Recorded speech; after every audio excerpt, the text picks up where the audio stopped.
Кино басында серік боламыз, бірақ туыстырамын деп барлық тоқтысуды жүреді. Және де олар былтырғы оқиғаға қарағанда сағат дұрыстап қараудың орнына жо, олар қайттан шыңғырады, және де қайттан кешігіп қалады. Әйтпесе кешікпесе кино бола ма? Тамызда алжығанын бір көрсетіп қояды осы жерде, өйткені бәрі үйде шұбырып жүрсе, бір өз ванна қабылдап отырады осы шіркін.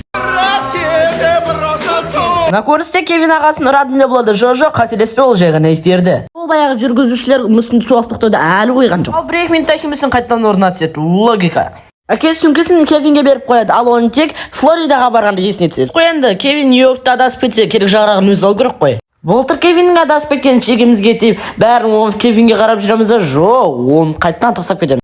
Кевин әкесін басқа біреумен шатастырып алады, және де оның қасында семья болмаса да ол сонымен кете береді. Оған күмән тудырмайтын қызық. Кевин жүгіріп келе жатып билетті жоғалтып алады, және де оның балдардың былдырлау сөздеріне сеніп қалған оларға қызық. Енді билетсіз ұшатындарға күшті болды.